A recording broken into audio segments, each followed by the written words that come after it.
기도드리나이다. 아멘. 하나님은 진리이십니다. 아멘. 우리 같이 옆 사람에게 인사하겠습니다. 사랑하고 축복합니다. 사랑하고 축복합니다. 사랑하고 축복합니다. 사랑하고 축복합니다.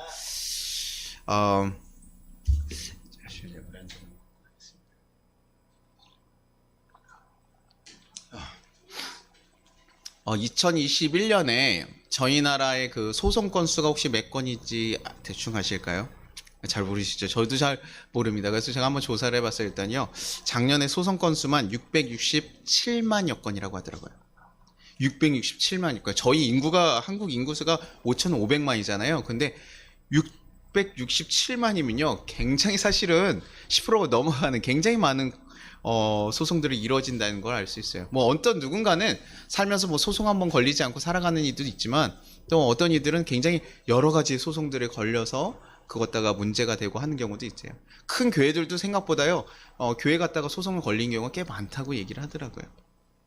그만큼 여러 사람이 함께 살아가는데 이런 시비가 없다는 것은 참 어려운 일인 것 같습니다. 다양한 사람들이 모여서 각각의 상황 가운데서 각각의 생각을 가지고 얘기하다 보니까 이게 이해 문제가 걸려버리게 되고, 그 문제 가운데서 어떤 타협점을 찾지 못하면 결국에요, 어떤 강제적으로 어떻게 해야 되냐는 결정이 필요하게 되고 결국 소송을 하게 되더라고요. 뭐 저희가 같은 건물이나 이런 데서 뭐 룸메이트랑 살면서도 사실 그런 거가 필요하고, 그런 가운데서 룰이라는 게 필요하잖아요.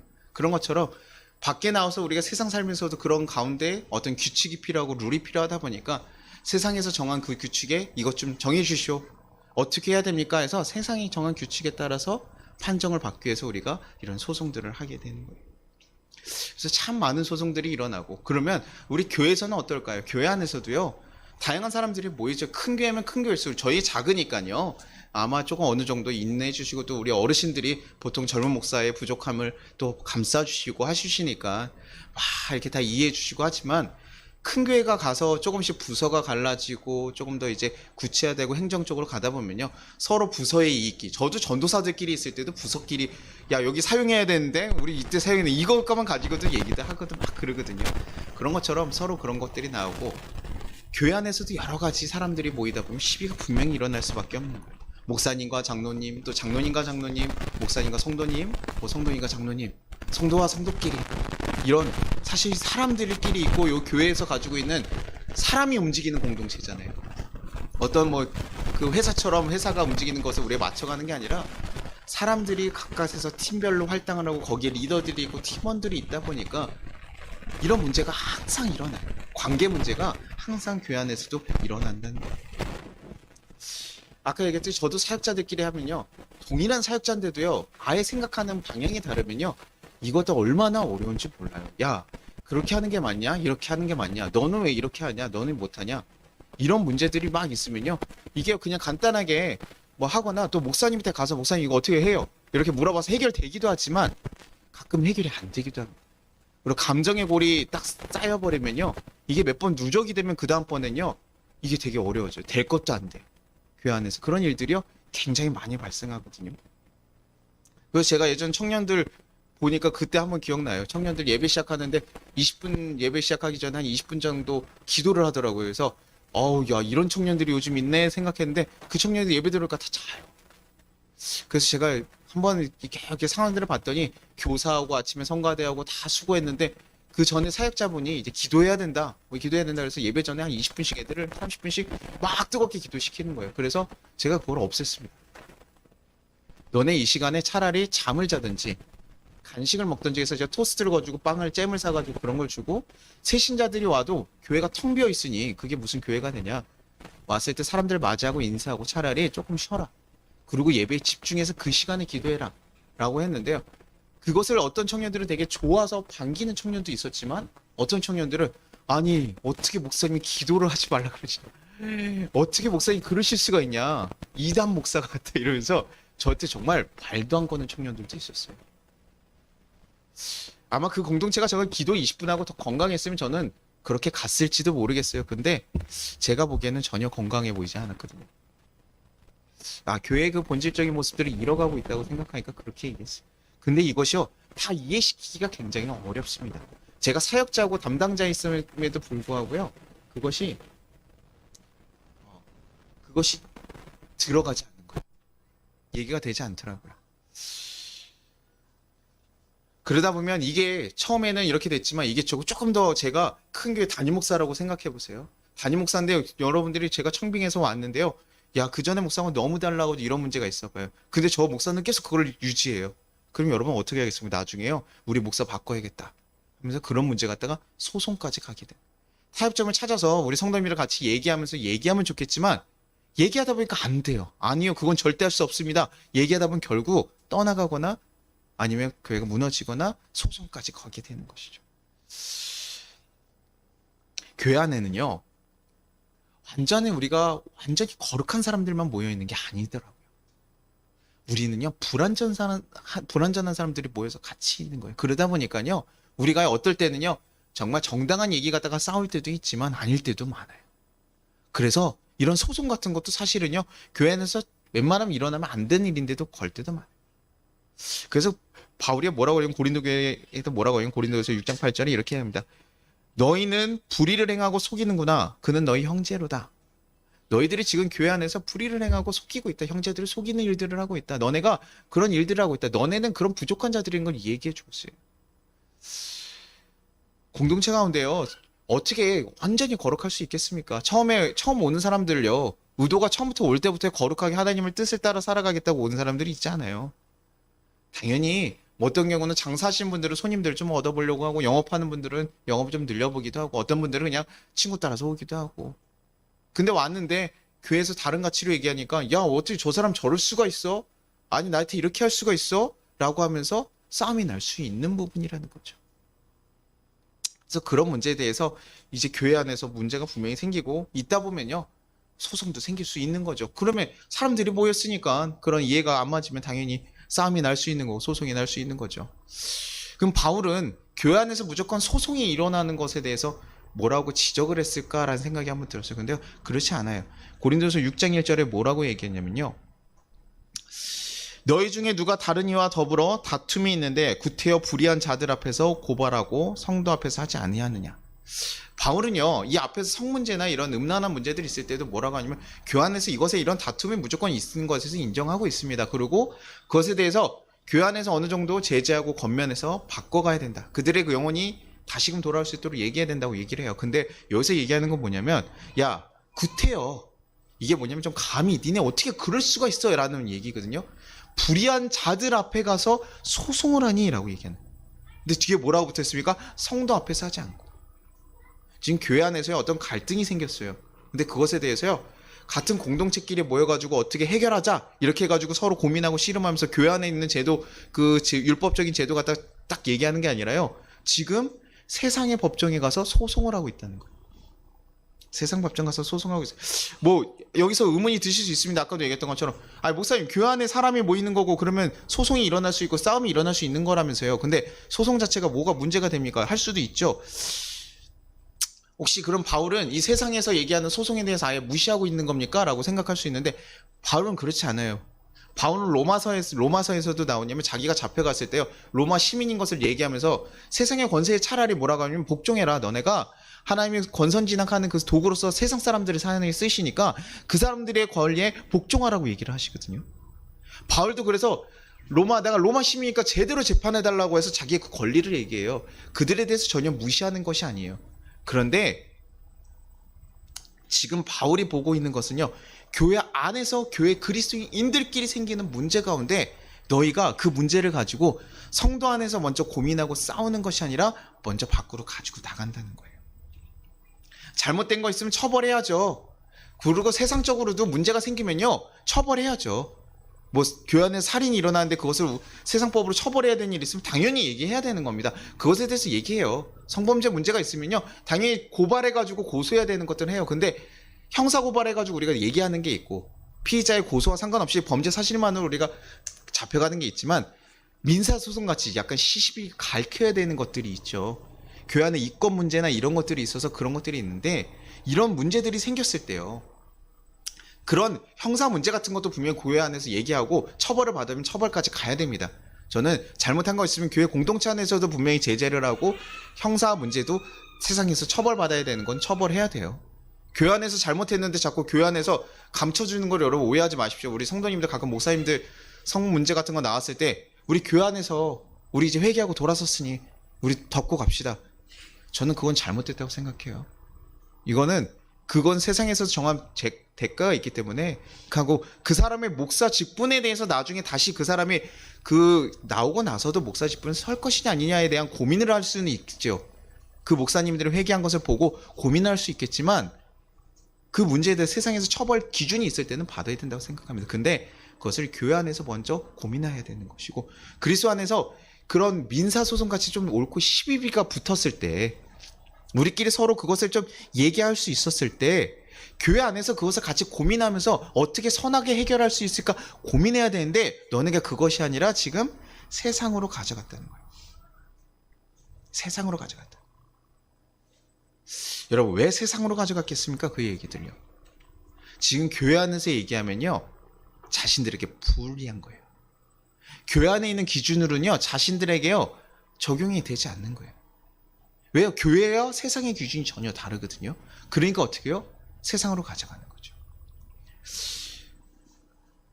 교회가 가지고 있는 가짜 판단이 있어요. 여러분 아나니아와 삽비라 이야기 아시죠? 하나님 앞에 다 이렇게 드리는 거 보고 나서 자신들도 좀 그런 영광을 취하기 위해서 재산의 굉장히 많은 부분을 헌금을 해요. 근데 어떻게 해요? 일부를 숨겼죠. 일부를 자기 집안에 숨겨놨습니다. 결국 그 일 때문에 뭐합니까? 심판받아서 죽게 되죠. 교회의 가치 판단은 전혀 달라요. 근데 이거 세상 법정으로 한번 가져가 볼게요, 여러분. 세상 법정을 가져가면 어떻게 가? 아나니아 삽비라고 자신의 재산 중에요. 거의 한 90% 가까이를 교회에다 헌금했어요. 근데 10% 안 들어간 것들 교회에 또 시비가 붙은 거예요. 왜? 그가 다 드렸다고 얘기했거든요. 하나님 앞에 다 드렸다고. 근데 세상에서 보기에는 어떻습니까? 문제 됩니까? 안 됩니까? 안 되죠. 세상에 보기에는 야, 이 사람이 지금 재산을 90%까지 다 들렸는데 무슨 말입니까? 아니 교회에서 감사해야지. 지금 이 사람이 지금 굉장히 많이 헌금했구만. 지금 뭐라고 하는 거야? 이렇게 얘기할 수 있다는 거죠. 세상이 보는 가치와 하나님 보는 가치는 전혀 다른 기준에 있는 거예요. 그러다 보니까 이들이 세상으로 가져가는 이유가 무엇일까 생각해 보면요. 이들이 세상 기준으로 봐야지만 그들에게 유리하고 그렇게 해서 자신들이 이권을 챙기려고 한다는 거예요. 그래서 지금 그런 일을 가지고 세상으로 가져가세요. 바울은요, 야, 너네 그러면 안 된다. 세상에 너네가 어떻게 지금 세상에 가서 하나님도 모르는 하나님을 이 교회가 무슨 가치를 따라가는지 모르는 그들한테 세상 판단을 맡기냐. 교회에 있는 어떤 행정에 대한 그것을 판단을 맡기냐. 그럴 수 없다. 고린도전서 6장 2절에 이렇게 얘기하거든요. 성도가 세상을 판단할 것을 너희가 알지 못하느냐? 세상도 너에게 판단을 받겠거든 지극히 작은 일 판단하기를 감당하지 못하겠느냐? 라고요. 바울은 이런 사고를 가지고 있어요. 하나님께서 예수님께서 다시 재림해서 오셨을 때 우리가 그분과 함께 이 세상을 판단할 거다. 우리가 천사와 같이 그들을 세상을 심판하는 자리에 같이 서 있을 거다. 왜? 우리는 심판받지 않고 그분의 자녀로서 그 옆에 서 있을 것이다. 그런데 우리가 이 세상에 지금 불의한 것을 판단해야 될 우리 교회가 지금 교회 문제를 가지고 세상에 나가서 하나님의 존재도 모르는 그들 앞에 가서 지금 교회 문제를 가지고 판단을 받아야 되느냐? 이것이 도대체 말이 되느냐? 바울이 보기에는요, 한탄스러운 거예요. 아니, 너네 이런 교회에 있는 문제들 이거 가지고 판단할 수 있는 지혜자가 한 명도 없니? 어떻게 그들 앞에 가서 그 얘기를 하니? 지금 세상에요, 법정 같은 우리나라 그 법조인들 중에서요, 10명 중에 9명은 크리스찬이 아니에요. 1명 정도가 크리스찬이라고 얘기를 합니다. 근데 그들 앞에서요, 교회 같이 갖다가 얘기하면요, 이해가 될 수 없어요. 거기는 딱 합리적인 조건으로 따집니다. 누가 손해를 끼쳤고 아니고, 이런 딱 불합리한 그런 것에 따라서 얘기를 판정을 해요. 그래서 증거가 있냐 없냐 이런 것까지 따지고 거기는 딱 그런 기준에서 얘기를 하는데 그들 앞에 가져가는 거예요. 그러면요, 여러분 생각해 보세요. 우리 교회라는 곳이요, 더 높은 가치와 그런 가치를 가지고 우리가 살아간다고 생각하지. 하나님의 그런 가치를 가지고 와서 우리 기준은 어떻습니까? 친구에게 라가라고 욕하는 것만으로도 우린 죄라고 얘기를 하는 공동체예요.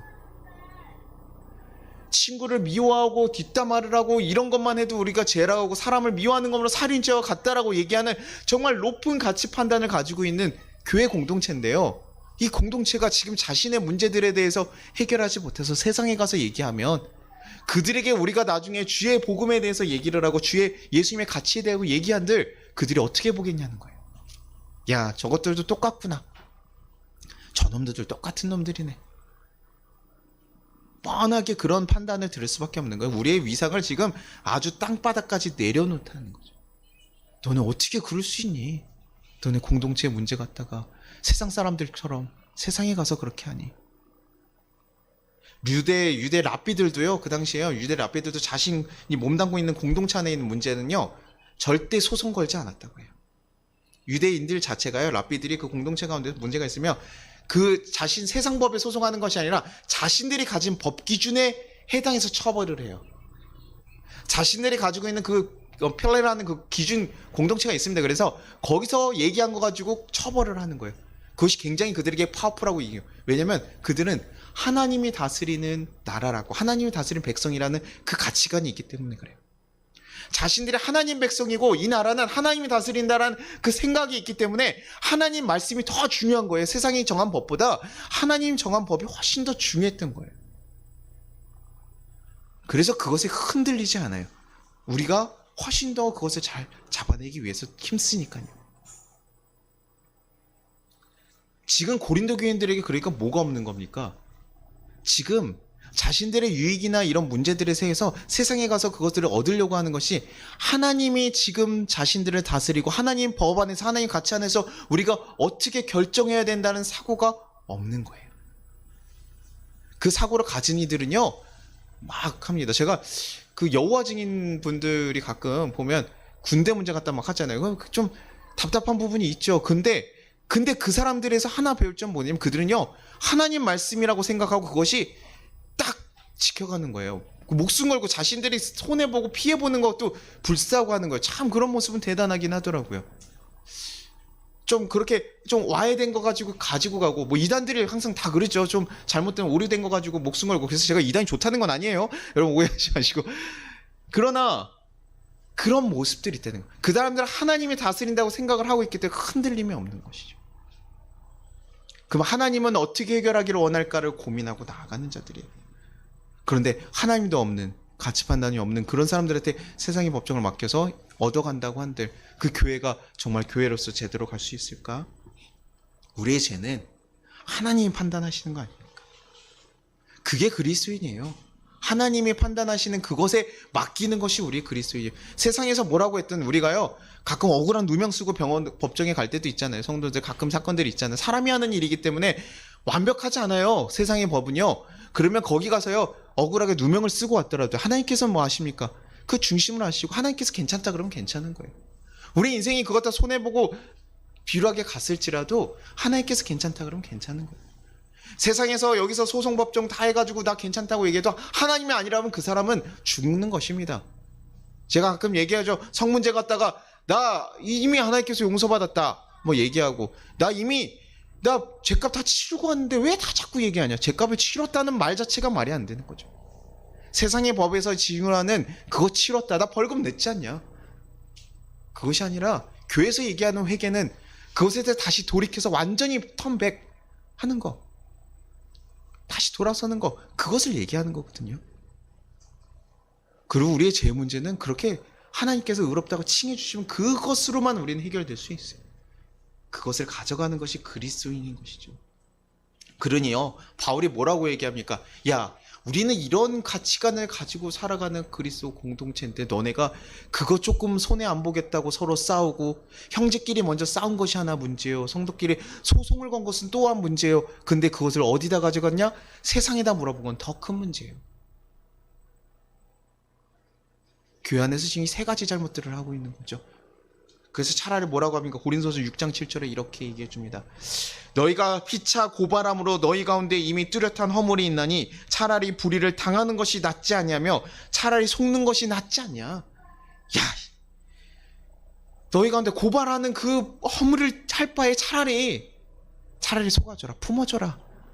우리 오른밤 맞으면 뭐 어떻게 하래요? 맨밥 내주래요. 말도 안 되는 얘기 하잖아요. 그죠? 우리 그게 교회의 가치라고요. 그러니 차라리 그리스도인이 차라리 소송해서 형제들끼리 서로 불의하고 막 싸우고 감정 싸움하면서 그럴 바에 차라리 모른 척 속아주는 게 낫지 않겠냐. 차라리 당해주는 게 낫지 않겠냐. 뭐 성도님들 되게 마음이 불편할 수 있습니까? 왜 우리만 그렇게 당해주라고 얘기합니까? 왜 우리만 그렇게 속아주라고 얘기합니까? 잘못된 일 있으면 피해 당하지 않게 하는 게 맞죠. 맞아요. 잘못된 거 고쳐나가야 되는 건 맞지만 우리도 그것에 휩싸여서 같이 싸움을 하고 논쟁을 할 바에는 차라리 속아주고 품어주라는 거예요. 예수님께서 우리를 죄인 되었지만 우리를 품어주고 용서하셨던 것처럼 우리 믿음의 선진들이 우리를 아무것도 보잘것없는 우리들을 품고 안아줬던 것처럼 너희도 그들의 부족함을 보였을지라도 가끔은 넘어가고 안고 좀 넘어가 주라. 품어주라. 그래야 너희가 그리스도인 되지 않겠냐. 그리스도인은 어떤 사람들이냐. 바울이 한 번 더 얘기합니다. 고린도서 6장 8절에 이렇게 얘기해요. 너희는 불의를 행하고 속이는구나. 그는 너희 형제로다라는 거예요. 너희 형제라는 거예요. 지금 너네가 송사하고 싸우는 그 사람들이 누구냐? 너희의 형제들이거든. 그리스도는 예수 안에서 하나의 형제로서 예수님이 머리 드시고 우리가 같은 육체된 몸으로서 하나의 형제로서 우리가 살아가고 있는 공동체인데 지금 그 공동체를 고발하는 일이 된다. 여러분 한번 보세요. 여러분 자녀들이 싸웠습니다. 어떻게 합니까? 자녀의 싸움들이 싸웠어요. 그러면 어떻게 해야 되죠? 시시비비 가리기 위해서 우리 고소해야죠. 판단해야죠. 맡겨야 되잖아요. 너 이게 잘못된 거고 너 이게 맞아? 우리 판사님 앞에 가서 얘기하자. 이렇게 하나요? 아니죠. 아니 분명히 가정 안에서도 싸움에 있어서 가정 폭력이 있다든가 우리가 아까 얘기했던 범죄 수준의 것은 당연히 고발해야 되는 겁니다. 뭐 당연히 범죄 수준에 있는 것은 고발해야 되는 것이지만 그냥 아내하고 남편이 싸웠어요. 그때마다 소송하고 싸웁니까? 아니에요.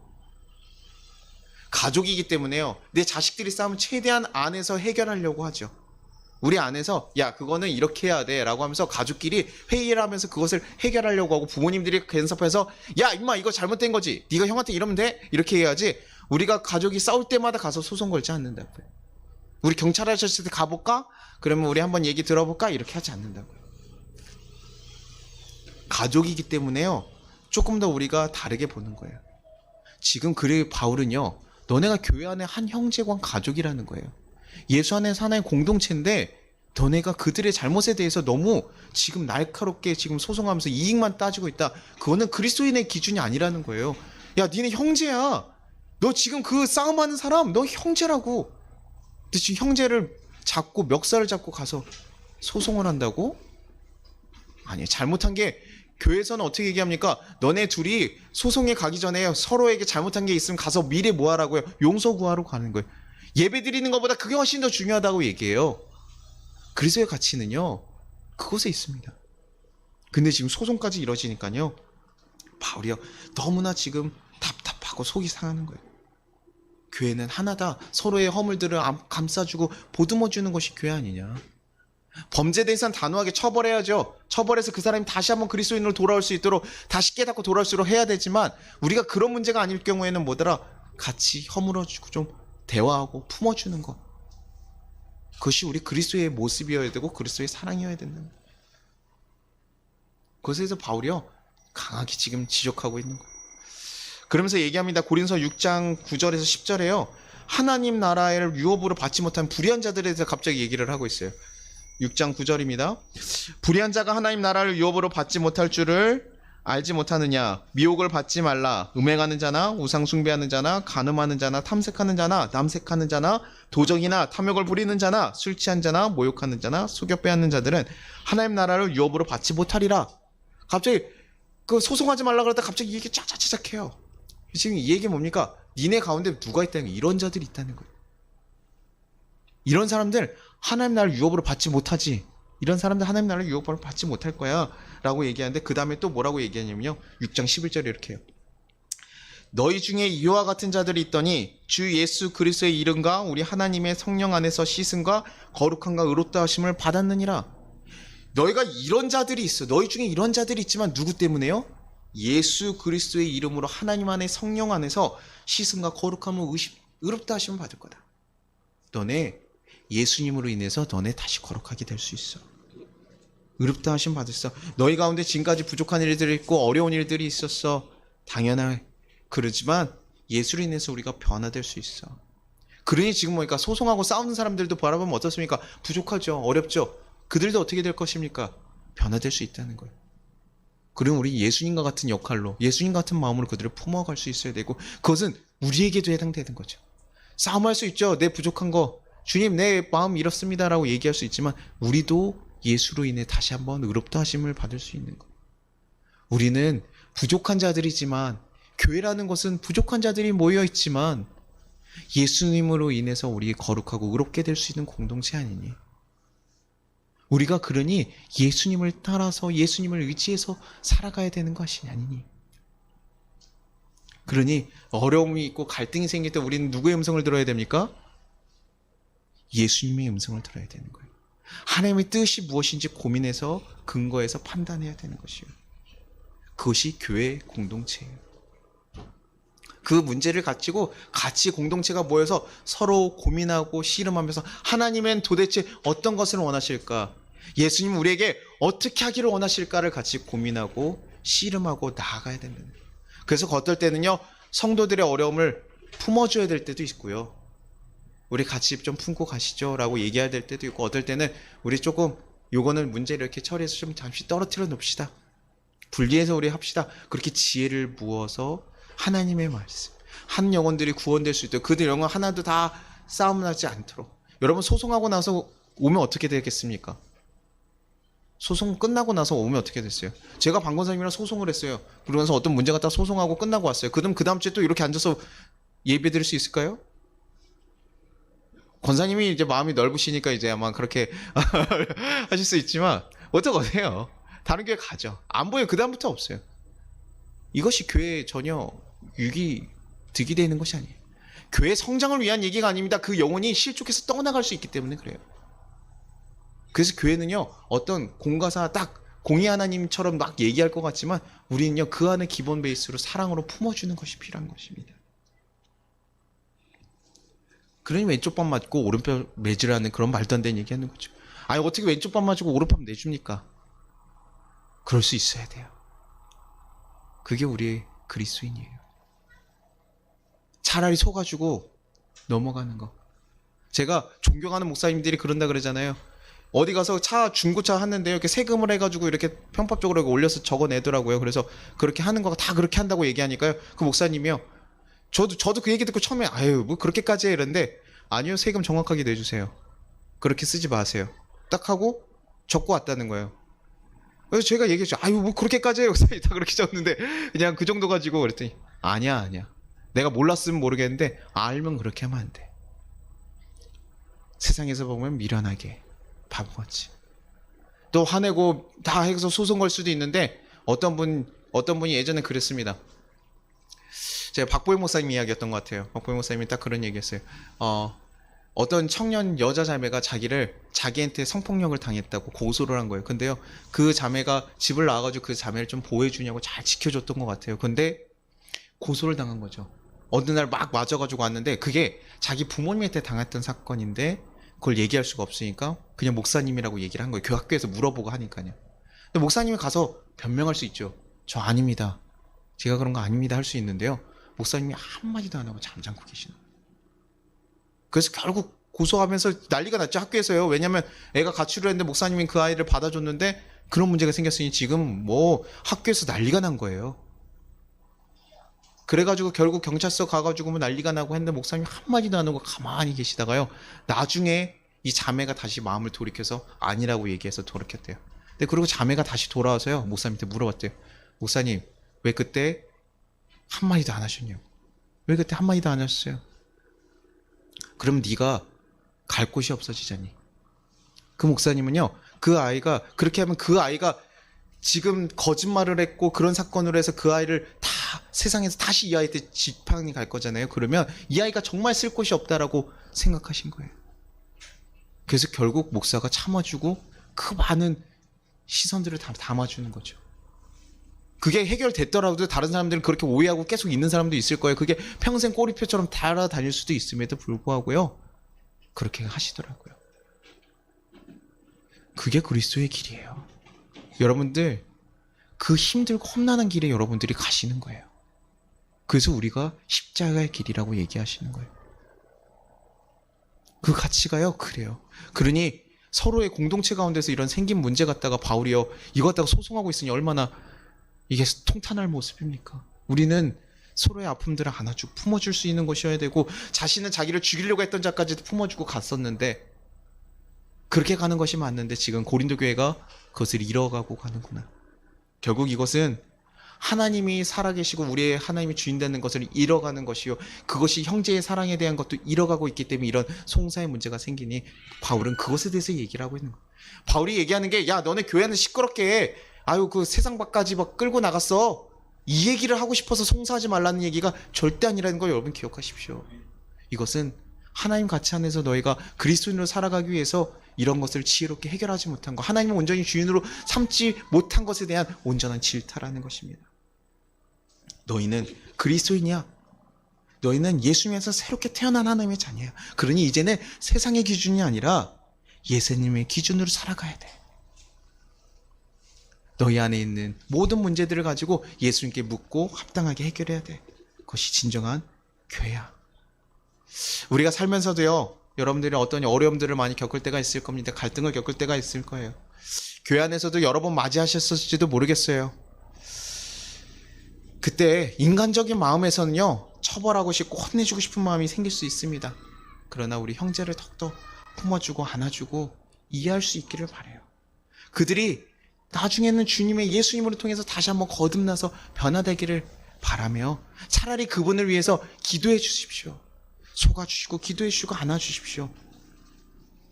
그것이 십자가의 길을 걷는 우리 그리스도인의 일인 것입니다. 저도 많아요.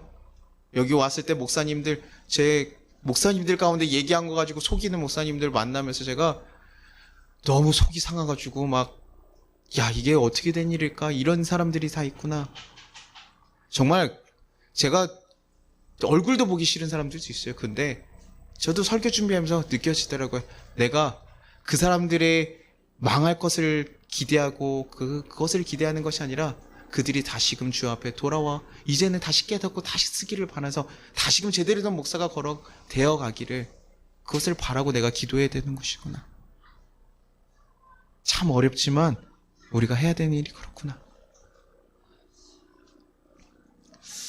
그렇게 정말 우리 진정한 교회의 가치를 따라서 우리의 모든 문제들을 가지고 시시비비를 예수님의 방법으로, 예수님은 어떻게 하셨을까, 예수님의 사랑의 방식은 무엇일까 고민하고 갈 수 있는 여러분들 되시기를 간절히 소망합니다. 여러분이 예수님의 마음으로 품어야 될 사람은 누구입니까? 또 다가가야 될 사람은 누구입니까? 여러분들 그 마음 가지고 같이 기도하실 수 있기를 간절히 소망합니다. 우리 같이 찬양하겠습니다. 주는 완전합니다. 주여 우린 연약합니다. 오늘 힘겨워하고 또 이루기엔 부족한 자들이지만 주님의 완전한 사랑을 우리가 기억하며 걸어갈 수 있게 해달라고 우리 같이 찬양하기를 바랍니다.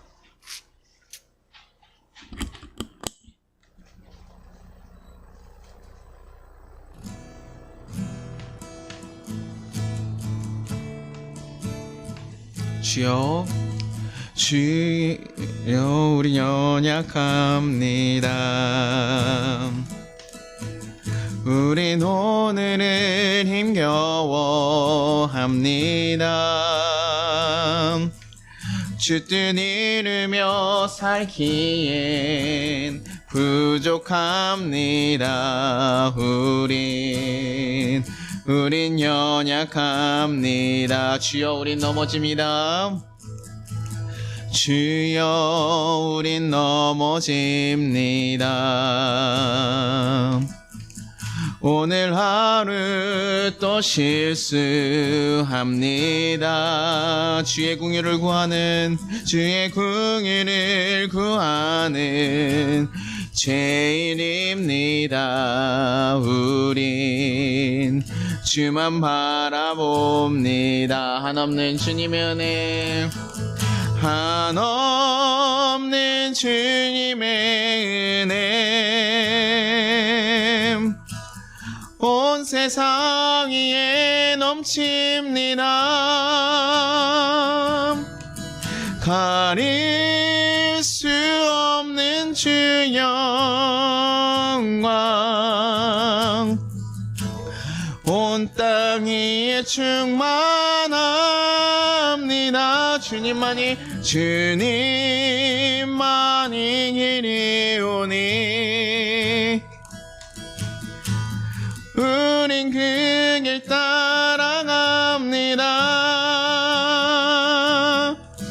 그날에 우리를 이루신 주는 완전합니다. 우리 같이 기도하겠습니다. 주님, 우리는 연약합니다. 주님, 우리 힘겨워합니다. 하지만 하나님의 뜻으로, 예수님의 그 뜻으로 우리가 살아갈 수 있도록 인도하여 주시옵소서. 우리에게 힘과 능력을 부어 주시옵소서. 우리 가운데 다툼이 생기고 싸움이 날 때가 많지만 우리 모든 방식 가운데서 세상의 방식을 따라 살아가기보다 서로의 약함을 보듬어주고 품어주는 하나님의 온전한 사랑으로 나아갈 수 있게 하여 주시옵소서. 이 주님의 자녀답게 이 땅에서 사랑의 기준을 예수님의 기준을 삼아서 나아갈 수 있게 해달라고, 그렇게 진정한 복음의 통로와 빛이 되게 해달라고 같이 우리 주여 한번 부르고 기도하도록 하겠습니다. 주여! 하나님 아버지 감사하고 감사합니다. 하나님, 오늘 이 시간 가운데 하나님 우리가 또 서로에 대해서 하나님 아파하고 다툼 가운데 하나님 있는 문제에 대해서 우리가 나누려고 합니다. 하나님, 우리가 정말 그리스도인이라고 하고 이제 하나님 하나님 새로운 공동체로서 하나님 거듭났음에도 불구하고 아직도 하나님 세상의 기준을 따라서 우리가 서로를 처벌하고 판단하는 것에 하나님 익숙하게 나아갈 때가 많습니다. 그러나 주님, 우리가 이제는 주의 마음으로 주의 기준을 가지고 살아갈 수 있는 자들 되게 하시옵소서. 그리스도의 가치관으로 살아갈 수 있는 자들 되게 하시고 주의 기준으로 하나님 그들을 품고 사랑할 수 있는 자들 되게 도와주시옵소서. 하나님, 어떻게 해야 됩니까? 하나님, 우리는 이 교회 가운데서 어떻게 걸어가야 되는지 우리가 주께 묻고 나아갈 수 있어서 아버지 기도만으로 하나님 우리가 서로 살아갈 수 있도록 하시고 하나님 그들을 품어갈 수 있도록 주여 도와주시옵소서.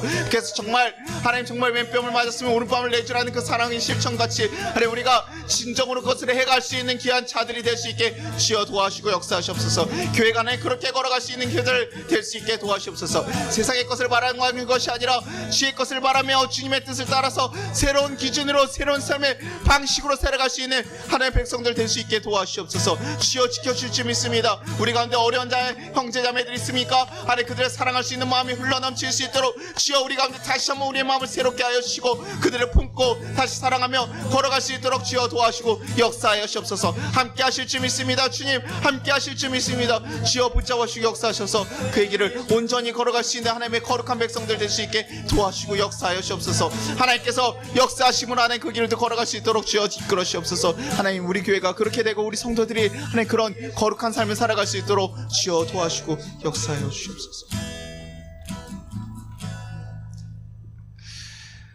하나님 아버지 감사합니다. 우리가 주 안에서 주의 뜻 가운데 하나님 살아간다고 하면서도 하나님 우리의 이익의 문제, 우리 하나님 이해 문제가 들어가면 자꾸 세상의 방식과 세상의 뜻을 따라 살려고 합니다. 하나님, 형제들을 같이 처벌하고 내 이익을 챙기려고 합니다. 그러나 주님, 우리가 예수의 마음으로 살아갈 수 있게 하여 주시옵소서. 예수의 마음이 우리 가운데 가득 차서 그들의 약함을 품어주고 안아줄 수 있는 거룩한 자들이 되게 도와주시옵소서. 그것이 가끔 우리를 어렵고 힘들게 하지만 주님, 우리 또한 그 사랑을 받았던 것을 기억함으로 하나님 우리가 넉넉한 마음으로 그들을 품고 나아갈 수 있게 인도하여 주옵소서. 그래서 이 세상 가운데 세상과 다른 기준으로 하나님 더 귀한 사랑의 가치로 우리가 그들 가운데 나아갈 수 있게 하시고 그들을 품을 수 있게 인도하여 주시옵소서.